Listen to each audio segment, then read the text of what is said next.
As one might expect, there are many different ways to interact with the web in Android. The Android SDK has some APIs that we can use.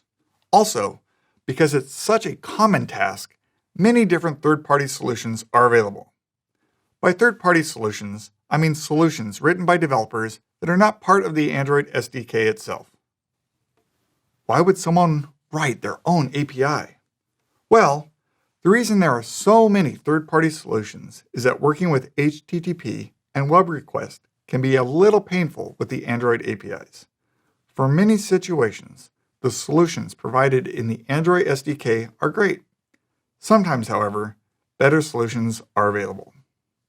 We can think of third-party libraries like upgrades to a bicycle. I'm sure that your last bicycle came with, for example, a fully functioning seat.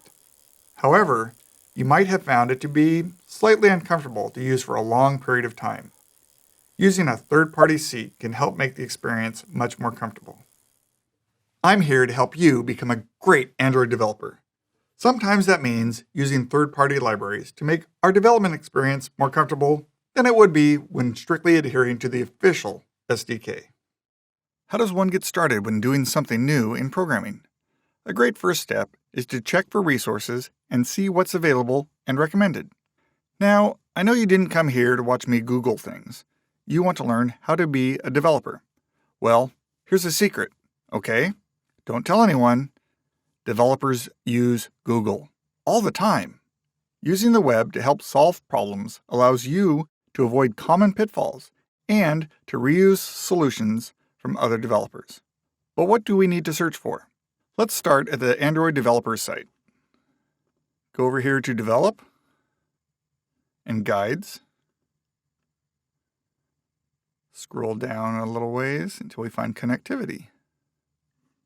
So connectivity is what we're looking for. Well, there's not a ton of great information here on the developer's site for HTTP connectivity. I know there has to be some great solutions available. Let's head back over to Google and search for the best Android HTTP library. We get our results here with the better options at the top of the page. When doing these searches, pay attention to dates on the articles. Things in Android and technology in general change quickly, so something from 2015 may be outdated or unsupported. We can restrict our search to a specified date range. Go to Tools. Here where it says Anytime, choose Within the past year. We see that there is some mention of a few different libraries. Now here's a great tip for searching to compare items. This works for almost everything when investigating different products.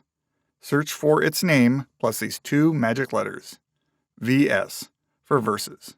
Let's search for Android Volley. Android Volley versus. Autocomplete in the search bar shows some common libraries that are compared to one another. Now, I know from past experience that this library here, OKHTTP, is very easy to work with, and it's what we'll use for our Stormy app. Now, you might be thinking, this is great, Ken. You've been here before, so this is going super smoothly. You're right. Sometimes research can be super frustrating and take up way more time than you thought. Trust me though, researching options is helpful and makes you a better developer. Let's Google OKHTTP library.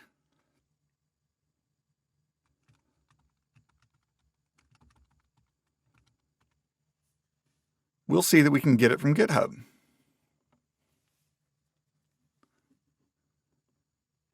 This library is provided by the company Square, which has contributed many different libraries to Android development.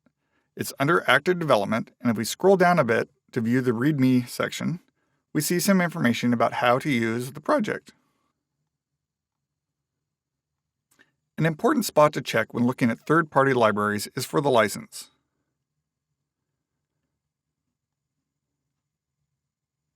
OKHTTP is released under the Apache license, which means it is open source and free for us to use. Okay, I know you're taking this course to learn how to be a developer, and I'm saying to use code from someone else.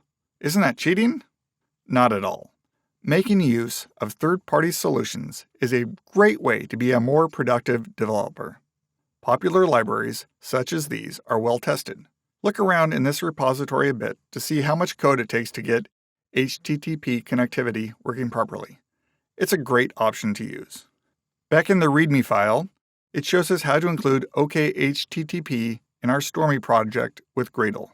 Let's see how to do that after a short break.